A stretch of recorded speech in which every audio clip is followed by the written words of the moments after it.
Hi, I'm Sarah McKibith, and I'm a journalist. Last year, I heard rumblings of a story about love, about friendship, about alleged betrayal, and about sand.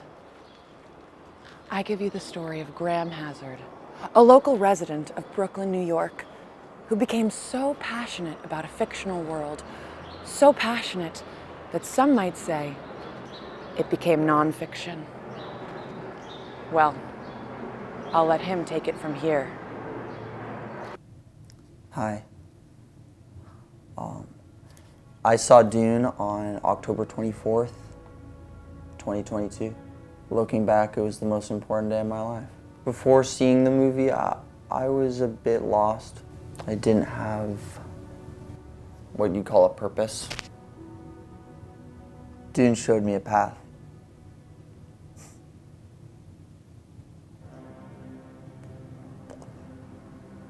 But not everyone accepted me. He poured sand everywhere. Sand all over our apartment, the living room, the beds. Well, imagine like your worst roommate experience ever, but 1,000 times worse. Like maybe even 10,000 times worse. So your roommates didn't approve? No.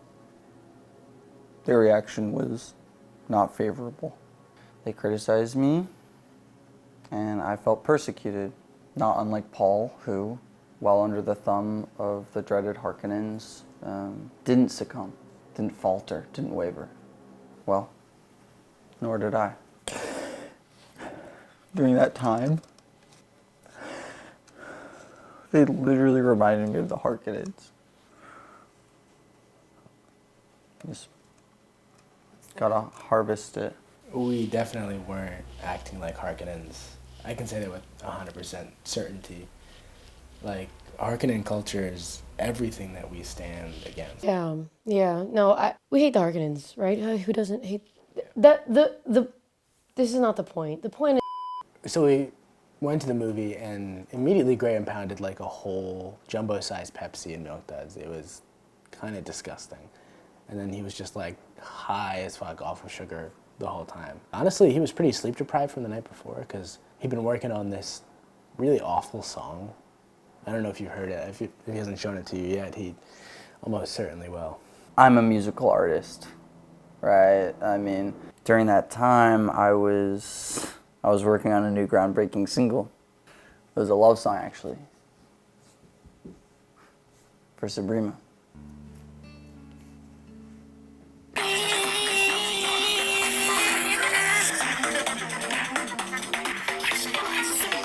Obviously, it hits.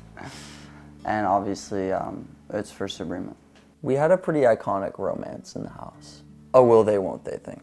Although I always like to think about it like it was a they definitely will at some point thing, so to speak. I can't say this any more clearly, but there is not even a thought about thinking about him in that way. Sabrina says that she isn't and has never been even remotely interested in you and never has been. Do you have a response to that? That's so her. Like, she's so clever and witty that, like, I get what she means. Even in that quote, like, it might seem like resistance, but what we have is special. So you see the movie. Mm-hmm. Where do we go from here? What happens? It began with little cups, just bags here and there. I'd find a little pile outside my door, you know, some sand in our food even. And then he started to bring it in mass amounts. Mass amounts of sand. Sand is nothing like what you would normally find inside of a house. It's usually found in nature, in places like sand beaches or sand deserts. Sand is a mixture of small rocks formed by erosion and and friction over time on the history of our planet. It might feel bad to have on your toes, or it might even just be unpleasant to look at because it's gray and tan, which are colors usually associated with bad food or death. You have to understand that it has a very different social role than something like a chair or a couch. It simply doesn't belong in the house, some would say. But Graham, over the course of 3 months, brought over 67 tons of sand into his Brooklyn apartment. On a purely logistical level, you have to admire that. And some people in the sand research community feel he didn't go far enough. He got these spices, cinnamon, paprika. He just started to dump it everywhere, mixed it in with all the sand, and I developed a severe allergy, and I had to spend multiple nights in the ER. And more than that, like, I can't consume spices anymore, right? Like, food and cooking used to bring me so much joy, and now it brings me pain.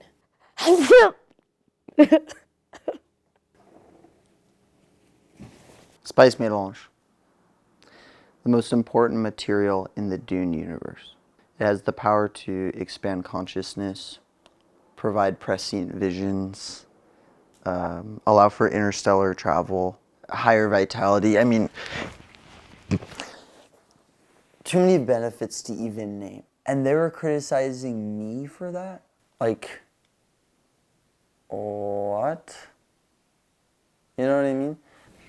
After all this, how are things going?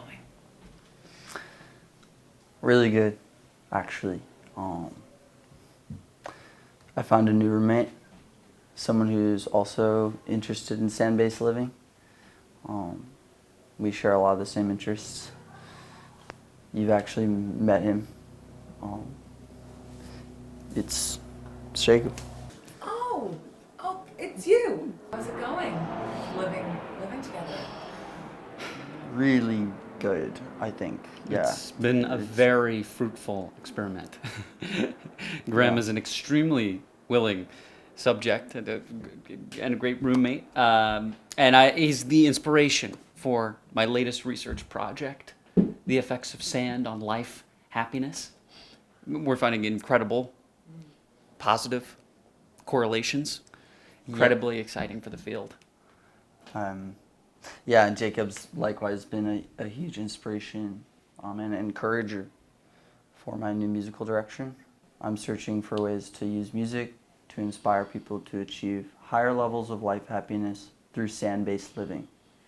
I would love to show you one of the latest mixes if we have time. That's okay. I think we're running out of time. Oh, it's no issue for us. We can fit it in. We're happy. No, we're flexible. Happy to show it. We're flexible. The music's really important to me. And to us. We could do a little clip. If you have a little.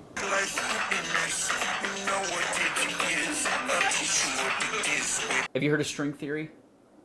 I have. Right. So Einstein's fatal flaw was thinking of reality as consisting of strands, strings, if you will. They vibrate and bring things into being, but what do they vibrate? You know, we're iterating on that in a very unique way. We're working on something called worm and grain theory. Think of that strand that vibrates like a worm, a shaking, slithering worm. And what is it shaking? Sand. We're very, very close. We just need more people to listen to the music, and we need more money immediately. The money that I'm going to make from this music is actually going to go towards fighting a new disease called sand lung that only I have. Sand lung is incredibly interesting from a research standpoint. There's no evidence to currently suggest that sand doesn't belong in your lungs, and in fact, there are some findings that indicate it could strongly correlate with significant increases in life happiness. This might sound crazy, but I've been working on a poem for Sabrina. I'm wondering if you could read her the poem. during your next interview. Sands of Sabrima. Moisture rare, but bliss abound. My love for you is always sound. Harkonnen's wrath upon me like a winter's chill, but the warmth of you defeats it like Paul's sheer will. When I look into your eyes, it feels like I just snorted spice mélange, and in that bliss, through the galaxy I seem to ride, and in that future, indeed I do see us standing side by side. But will the beating of my heart be the thumper that attracts the worm that is your love? Or will you turn to the Harkonnens, the dark side, and continue to not respond to my messages, my love's play? Through my journeys, I've come to learn that for you my heart will always yearn. But with sand by my side, I will always be able to have a lot of life happiness. That's it. What are your thoughts about? Poetry is a language art, using stanzas, sometimes rhyming, sometimes not, maybe even music or dance. Not quite sure the boundaries, but it has words and it's meant to make emotions happen. It's said that in a thimble full of poetry, you can find a sand mountain's worth of billions of grains of meaning. And when I listen to Graham's poem for Sabrima, I'm hearing quite a bit of sand. She's quite a lucky girl. I really don't know why she's so hesitant. But then again, what do I know? I'm just a sand researcher. I spent 17 years of my life studying sand. I've never known love, and I don't feel that I will soon. No one's written a poem for me.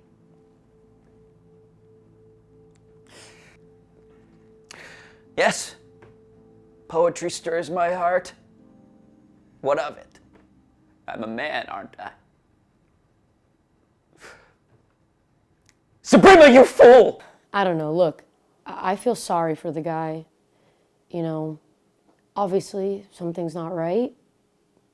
I think he has a good heart, so it's sad to watch him just lose his mind like this. You know, he must be in a dark place. So you wouldn't mind if I made a move on him? Wait, seriously? Seriously. You know, the Fremen have a saying. Translated to English, it means, the hunchback does not see his own hump. But who is the hunchback? Is it Graham?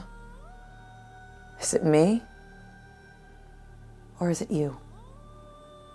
Please donate to the Sandlung Fund, as I too have now been diagnosed. We'll take Venmo, PayPal, credit card, debit card, Apple Cash, cash. Did I say debit? Donate now.